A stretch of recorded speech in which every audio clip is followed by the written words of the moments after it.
36वां अध्याय। पश्चिम के प्रति बाबा जी की अभिरुचि। गुरुदेव, क्या आपको कभी बाबा जी के दर्शन हुए हैं? ग्रीष्म की शांत रात्रि का समय था। सिर पर आकाश में बड़े बड़े तारे चमक रहे थे। मैं श्रीरामपुर के आश्रम में दूसरे तल्ले के बरामदे में श्री युक्तेश्वर जी के पास बैठा हुआ था। मेरे इस सीधे प्रश्न पर मुस्कुराते हुए उन्होंने कहा, हाँ, हुए हैं। और उनकी आंखें श्रद्धा एवं आदर से चमक उठीं। अमर गुरु के 3 बार दर्शन करने का सौभाग्य मुझे प्राप्त हुआ है। प्रथम दर्शन प्रयाग के कुंभ मेले में हुआ था। अति प्राचीन काल से ही भारत में कुंभ मेले लगते आ रहे हैं। इन मेलों ने आध्यात्मिक लक्ष्यों को सामान्य जनता की दृष्टि के सामने अनवरत रूप से बरकरार रखा है। हर 12 वर्षों के बाद लाखों श्रद्धालु हिंदू हजारों साधुओं, योगियों, स्वामियों तथा सब प्रकार के तपस्वियों से मिलने के लिए एकत्रित होते हैं। इनमें अनेक तपस्वी ऐसे होते हैं जो केवल कुंभ मेलों में ही आकर सांसारिक नर नारियों पर अपने आशीर्वादों की वर्षा करते हैं, अन्यथा कभी अपने एकांत स्थानों से बाहर ही नहीं निकलते। जब बाबा जी से मेरी मुलाकात हुई तब मैं स्वामी नहीं बना था, श्री युक्तेश्वर जी बता रहे थे, परंतु मुझे लाहिड़ी महाशय से क्रिया दीक्षा मिल गई थी। लाहिड़ी महाशय ने ही मुझे 1894 के जनवरी महीने में प्रयाग में होने वाले कुंभ मेले में जाने के लिए कहा था। कुंभ मेले में जाने का यह मेरा पहला अवसर था। विशाल जनसागर और उसके कोलाहल को देखकर मैं किंचित हक्का बक्का सा हो गया था। मैं ध्यानपूर्वक चारों ओर शोध करती दृष्टि से देखता चल रहा था, पर किसी सिद्ध का तेजस्वी चेहरा नजर नहीं आ रहा था।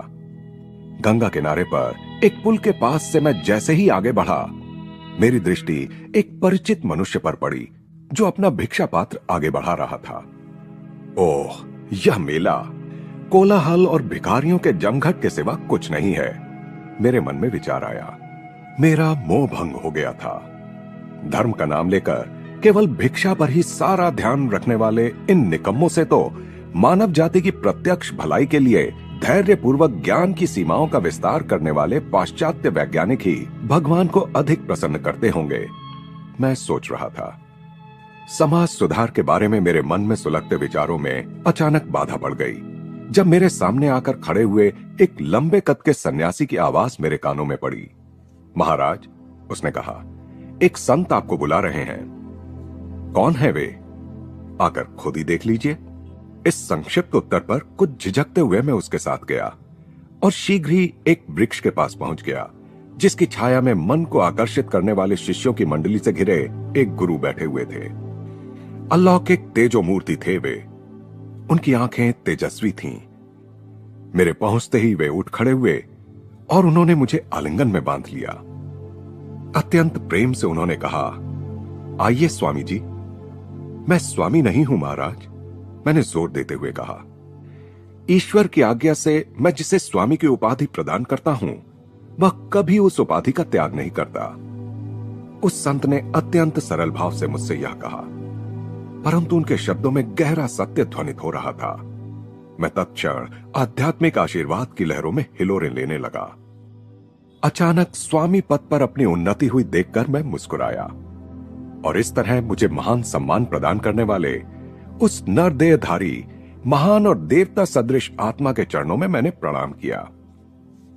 बाबा जी ने, क्योंकि वे सचमुच बाबा जी ही थे, मुझे उस वृक्ष के नीचे अपने पास बैठने का संकेत दिया। वे मजबूत कदकाठी के और युवा थे और दिखने में लाहिड़ी महाशय जैसे थे, लेकिन फिर भी इस समानता ने मेरे दिमाग के किसी तार को नहीं छेड़ा, जबकि मैं इन 2 महागुरुओं के चेहरों में असाधारण साम्य के बारे में प्रायः सुना करता था। बाबा जी के पास एक ऐसी शक्ति है जिससे वे किसी भी व्यक्ति के मन में किसी विशिष्ट विचार को आने से रोक सकते हैं। स्पष्ट है कि वे चाहते थे कि मैं उनकी उपस्थिति में पूर्णतः स्वाभाविक अवस्था में रहूं और उन्हें पहचानकर स्तंभित न हो जाऊं। कुंभ मेले के बारे में आपका क्या विचार है? मुझे बहुत निराशा हुई महाराज, मैंने कहा, किंतु तुरंत आगे कह दिया, आपका दर्शन होने तक। किसी कारण से संतों में और इस कोलाहल में कोई मेल नजर नहीं आता। बेटा, गुरु ने कहा, जबकि मैं स्पष्टतः उनसे दुगनी आयु का लग रहा था। अनेकों के दोष के कारण सभी को दोषी मत मानो। इस जगत में हर चीज मिश्रित रूप में है, शक्कर और रेत के मिश्रण की तरह। चींटी की भांति बुद्धिमान बनो, जो केवल शक्कर के कणों को चुन लेती है और रेत कणों को स्पर्श किए बिना छोड़ देती है। इस मेले में अनेक साधु अभी भी माया में भटक रहे हैं, फिर भी कुछ ईश्वर साक्षात्कारी संतों ने इसे पावन किया हुआ है। इन परम गुरु के स्वयं दर्शन करने के कारण मैं उनकी इस बात से तुरंत सहमत हो गया। मैंने अपना विचार प्रकट किया। महाराज, मैं सुदूर अमेरिका और यूरोप में रहने वाले प्रमुख पाश्चात्य वैज्ञानिकों के बारे में सोच रहा था, जो यहां जमा हुए अधिकांश लोगों से कहीं अधिक बुद्धिमान हैं। वे अलग अलग धर्मों के अनुयायी हैं और इस प्रकार के मेलों के वास्तविक महत्व से अनभिज्ञ हैं। यही वे लोग हैं जिन्हें भारत के सिद्ध पुरुषों से मिलने से बहुत लाभ हो सकता है, परंतु बौद्धिक उपलब्धियों की दृष्टि से अत्यंत उन्नत होते हुए भी अनेक पाश्चात्य लोग अत्यंत भौतिकवाद में आकंठ डूबे हुए हैं। अन्य कुछ ऐसे हैं जो विज्ञान और दर्शन शास्त्र में विख्यात हैं, परंतु धर्म की मूलभूत एकता को नहीं मानते। उनके धर्म ऐसी दुर्लंघ बाधाएं बन चुके हैं जो उन्हें हम लोगों से सदा के लिए अलग कर सकते हैं। बाबा जी का मुखमंडल प्रसन्नता से चमक उठा। उन्होंने कहा, मैंने जान लिया था कि तुम्हें पूर्व और पश्चिम में समान रूप से रुचि है। समस्त मानव जाति के लिए व्याकुल होने वाले तुम्हारे अंतःकरण की व्यथा को मैंने पहचान लिया, इसीलिए मैंने तुम्हें यहां बुलाया है। वे आगे कहते गए, पूर्व और पश्चिम को कर्म और आध्यात्मिकता से मिलकर बना सुवर्ण मध्य मार्ग स्थापित करना होगा। भौतिक विकास में भारत को पाश्चात्य जगत से बहुत कुछ सीखना है और बदले में भारत सभी द्वारा अपनाई जा सकने वाली ऐसी विधियों का ज्ञान दे सकता है जिनसे पाश्चात्य जगत अपने धार्मिक विश्वासों को योग विज्ञान की अटल नींव पर स्थापित कर सकता है। स्वामी जी, आपको पूर्व और पश्चिम के बीच भविष्य में होने वाले सौहार्दपूर्ण आदान प्रदान में एक भूमिका निभानी है। कुछ वर्षों बाद मैं आपके पास एक शिष्य भेजूंगा जिसे आप पश्चिम में योग का ज्ञान प्रसारित करने के लिए प्रशिक्षित कर सकते हैं। वहां के अनेक मुमुक्षुओं के ज्ञान पिपासु स्पंदन बाढ़ की भांति मेरी ओर आते रहते हैं। मैं अमेरिका और यूरोप में संत बनने योग्य अनेक लोगों को देख रहा हूं जिन्हें जगाए जाने भर की देर है। अपनी कथा के इस बिंदु पर पहुंचते ही श्री युक्तेश्वर जी ने अपनी पूर्ण दृष्टि मेरी ओर घुमाई। मेरे पुत्र, चांद के उज्जवल प्रकाश में मुस्कुराते हुए उन्होंने कहा, तुम ही वह शिष्य हो जिसे मेरे पास भेजने का वचन बाबा जी ने कई वर्ष पहले दिया था। यह जानकर मुझे अत्यंत हर्ष हुआ कि स्वयं बाबा जी ने मेरे कदम श्री युक्तेश्वर जी की ओर मोड़ दिए थे। फिर भी अपने प्रिय गुरु से और आश्रम की सादगी युक्त शांति से दूर पाश्चात्य जगत में अपने होने की कल्पना करना मेरे लिए कठिन था। श्री युक्तेश्वर जी ने अपनी बात जारी रखी। फिर बाबा जी भगवत गीता के बारे में बोलने लगे। मेरे आश्चर्य का ठिकाना नहीं रहा जब प्रशंसा के कुछ शब्दों से उन्होंने स्पष्ट संकेत दे दिया कि उन्हें इस बात का ज्ञान था कि मैंने गीता के कुछ अध्यायों पर टीका लिखी थी। मेरी आपसे विनती है स्वामी जी कि आप और एक काम को हाथ में ले लें। परम गुरु ने कहा, क्या आप हिंदू और ईसाई धर्म ग्रंथों में निहित एकता पर एक छोटी सी पुस्तक नहीं लिखेंगे? मनुष्यों के धार्मिक मतभेदों के कारण उनकी मूल एकता पर किसी का ध्यान नहीं जा रहा है।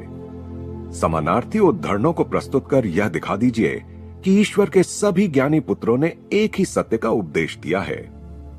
मैंने झिझकते हुए कहा, महाराज, आपने यह कैसा आदेश दे दिया? क्या मैं इसे पूर्ण कर सकूंगा? बाबा जी ने मधुर हंसी हंसकर दिलासा देते हुए कहा, बेटा, यह संदेह क्यों? सचमुच यह सब किसका कार्य है और कौन सब कार्यों का करता है? प्रभु ने जो भी मेरे मुंह से कहलवाया है उसका सत्य बनकर साकार होना अवश्यम भावी है। मुझे ऐसा प्रतीत हुआ कि उन संत महाराज के आशीर्वाद से मुझ में वह काम करने का सामर्थ्य आ गया था। अतः मैं पुस्तक लिखने के लिए सहमत हो गया। विदा होने का समय आ गया। यह जानकर मैं अनिच्छापूर्वक अपने पर्णासन से उठा। तुम लाहिड़ी को जानते हो? संत ने पूछा। वो महान आत्मा है ना? उसे हमारी इस भेंट के बारे में बता देना। फिर उन्होंने मुझे लाहिड़ी महाशय के लिए एक संदेश दिया। विदा लेने के लिए जब मैंने उनके चरणों में भक्तिभाव से प्रणाम किया तो वे कृपापूर्वक मुस्कुराए। जब तुम्हारी पुस्तक पूरी हो जाएगी तब मैं तुमसे पुनः मिलने आऊंगा, उन्होंने वचन दिया। अब हम चलते हैं। दूसरे दिन मैं प्रयाग छोड़कर काशी जाने के लिए रेलगाड़ी पर सवार हो गया। अपने गुरु के घर पहुंचकर मैंने कुंभ मेले में अद्भुत संत से हुई अपनी भेंट की सारी कहानी सुना दी। ओह, तुमने उन्हें पहचाना नहीं? लाहिड़ी महाशय की आंखों में हंसी नाच रही थी। मैं देख रहा हूं कि तुम उन्हें नहीं पहचान सके, क्योंकि उन्होंने तुम्हें उन्हें पहचानने से रोक दिया था। वे ही मेरे अद्वितीय अलौकिक गुरु हैं, बाबा जी। बाबा जी, मैंने श्रद्धा और विस्मय से विभोर होकर कहा। योगी अवतार बाबा जी, दृश्य अदृश्य तारणहार बाबा जी। काश यदि मैं अतीत को फिर सामने ला सकता और केवल उनके चरण कमलों में अपनी भक्ति अर्पित करने के लिए फिर एक बार उनकी उपस्थिति में हाजिर हो सकता। कोई बात नहीं, लाहिड़ी महाशय ने सांत्वना भरे स्वर में कहा। उन्होंने तुम्हें फिर से दर्शन देने का वचन दिया है। गुरुदेव, परम गुरु ने मुझे आपको एक संदेश देने के लिए कहा है। उन्होंने कहा था, लाहिड़ी को बताना कि इस जीवन के लिए रखी गई शक्ति बहुत कम बच गई है, लगभग समाप्त हो चुकी है। मेरे मुंह से इन गूढ़ शब्दों के निकलते ही लाहिड़ी महाशय की देह अचानक ऐसे कांप गई जैसे उन्हें बिजली छू गई हो। पल भर में वे निस्तब्ध हो गए। उनका सदा मुस्कुराता चेहरा अत्यंत कठोर हो गया। काठ की मूर्ति की भांति गंभीर और निश्चल बनकर वे अपने आसन पर बैठे रहे। उनके शरीर का रंग बिल्कुल उड़ गया।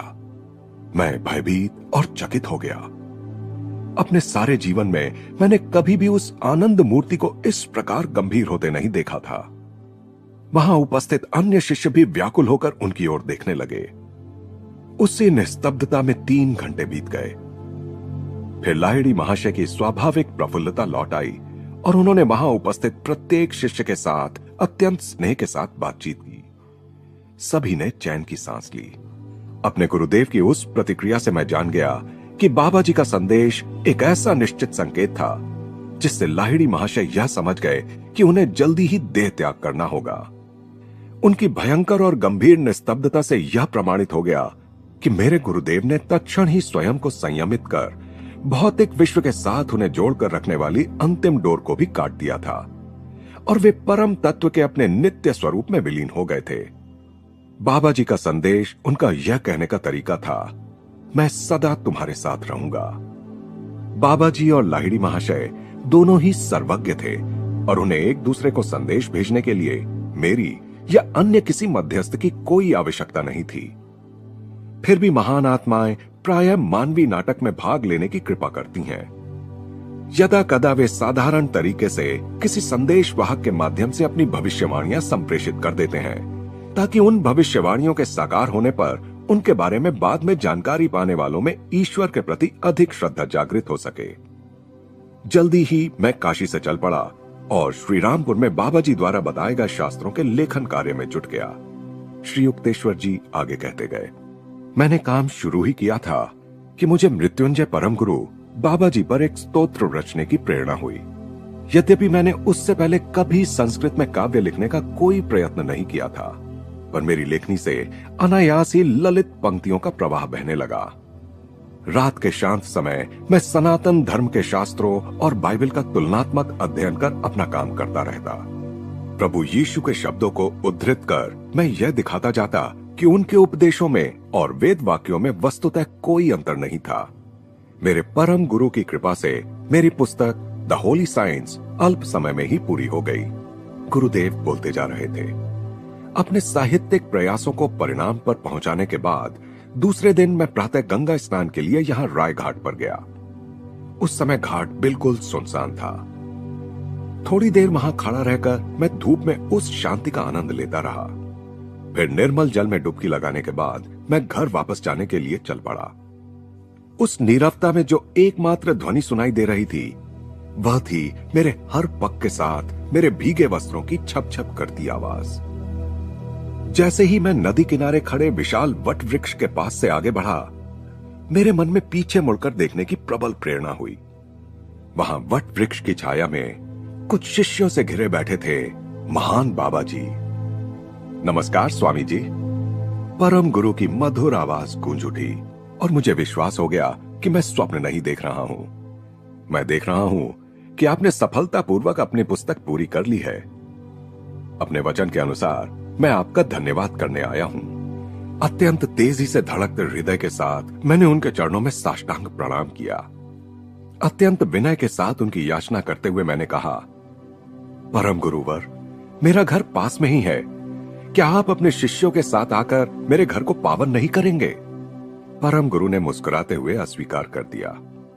उन्होंने कहा, नहीं बेटा, हम वे लोग हैं जिन्हें वृक्षों की छाया ही रास आती है। यहां हमें पूरा आराम है।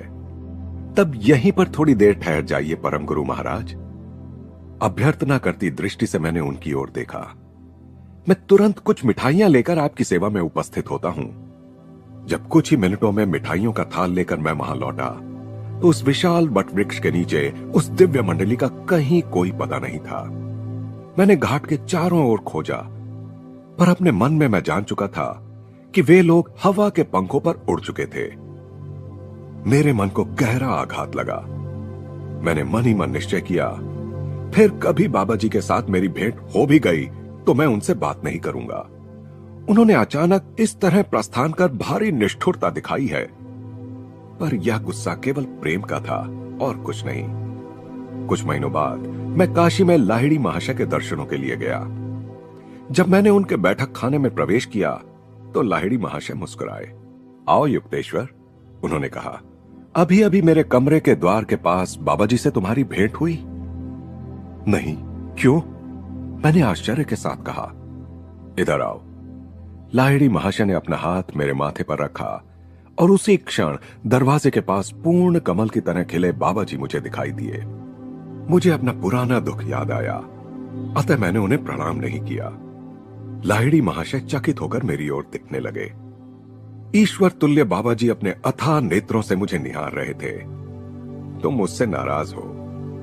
क्यों ना हो महाराज, मैंने कहा। हवा में से आप अपनी जादुई मंडली के साथ अवतीर्ण हुए और हवा में ही आप अंतर्धान हो गए। मैंने तुमसे कहा था कि मैं तुमसे मिलने आऊंगा। कितने समय तक वहां रहूंगा यह नहीं कहा था। बाबा जी ने सौम्य हंसी के साथ कहा, तुम बहुत उत्तेजित हो उठे थे। मैं तुम्हें विश्वास दिलाता हूं कि तुम्हारी चंचलता की आंधी ने ही मुझे विलुप्त कर दिया।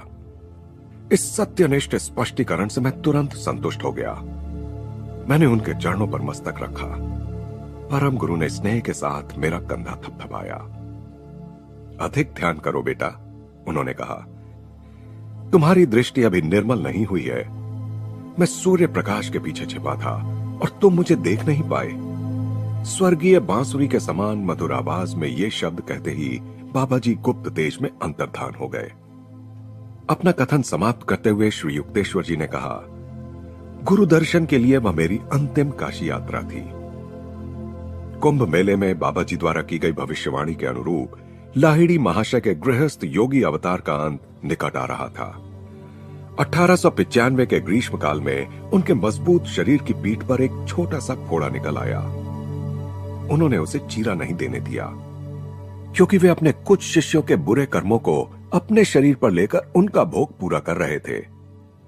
अंततः जब कुछ शिष्य बहुत ही आग्रह करने लगे, तब गुरुदेव ने रहस्यमय शब्दों में कहा, शरीर को जाने के लिए निमित्त चाहिए। तुम लोग जो कुछ करना चाहते हो उसके लिए मैं तैयार हूं। इसके थोड़े ही दिन बाद अद्वितीय गुरु ने बनारस में देह त्याग कर दिया। अब उनके दर्शनों के लिए उनके बैठक खाने में जाने की कोई आवश्यकता नहीं रही। मेरे जीवन का प्रत्येक दिन उनके सर्वव्यापी मार्गदर्शन से धन्य हो रहा है। कई वर्षों बाद मुझे लाहिड़ी महाशय के एक उन्नत शिष्य स्वामी केशवानंद जी से उनके देह त्याग के विषय में अनेक आश्चर्यजनक विवरण सुनने को मिले। केशवानंद जी ने बताया, शरीर छोड़ने के कुछ ही दिन पहले मेरे गुरुदेव मेरे सामने एक दिन उस समय अचानक प्रकट हो गए जब मैं हरिद्वार के अपने आश्रम में ध्यान कर रहा था। तुरंत बनारस आ जाओ, इतना कहकर लाहिड़ी महाशय अंतर्धान हो गए।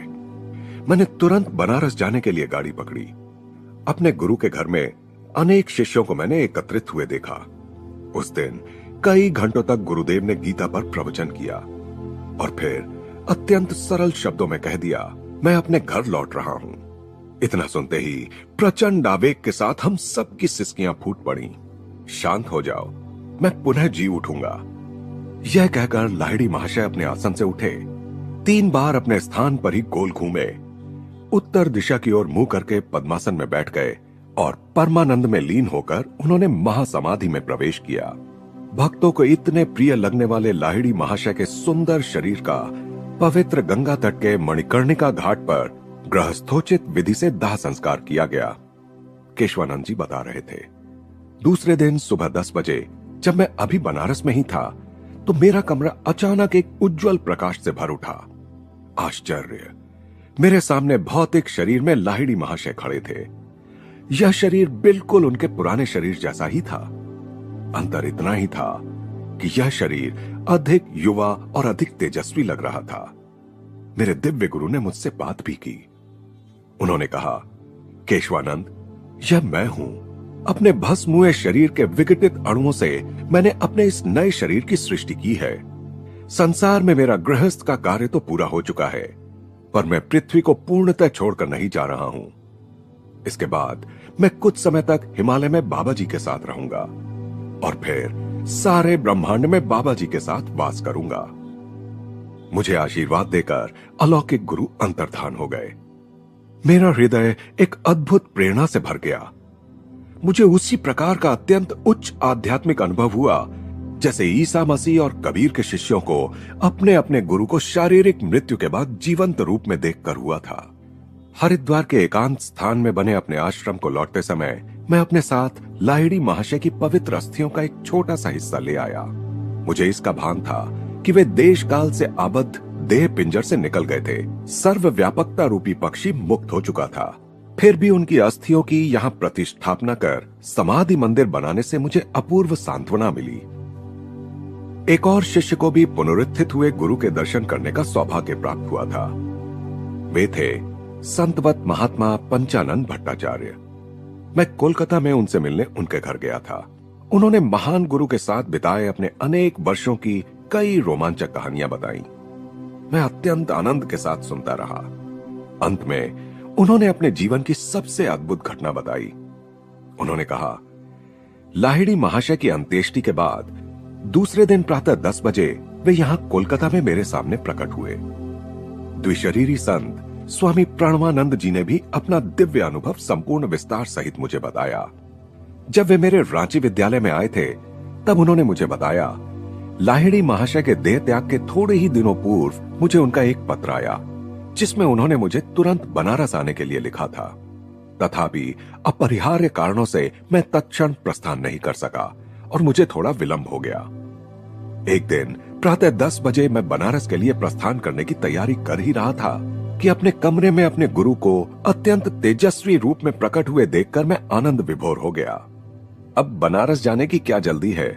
लाहिड़ी महाशय ने मुस्कुराते हुए कहा, अब तुम मुझे वहां कभी नहीं देख पाओगे। जब उनके शब्दों का अर्थ मुझे समझ आया तो यह सोचकर कि मैं उनके दर्शन की केवल अनुभूति कर रहा था, मैं भग्न हृदय से रोने लगा। गुरुदेव सांत्वना देते हुए मेरे पास आए। लो, मेरे शरीर को छूकर देखो, उन्होंने कहा। मैं सदा की भांति अब भी जीवित हूं। शोक मत करो, क्या मैं हमेशा तुम्हारे पास नहीं हूं? इन 3 महान शिष्यों के मुख से एक अद्भुत सत्य की कहानी उभरकर सामने आई है। लाहिड़ी महाशय के दाह संस्कार के बाद दूसरे दिन प्रातः 10 बजे 3 अलग अलग शहरों में 3 शिष्यों के सामने वे पुनरुज्जीवित परंतु रूपांतरित शरीर में फिर से प्रकट हुए। अतः जब यह नश्वर देह अनश्वरता प्राप्त करेगी और यह मर्त्य जीव अमरता का चोला पहन लेगा, तभी बाइबल में लिखा गया यह वचन चरितार्थ होगा कि मृत्यु पर विजय पाई जा चुकी है। हे मृत्यु, कहां है तेरा दंश? ओ श्मशान, कहां है तेरी विजय?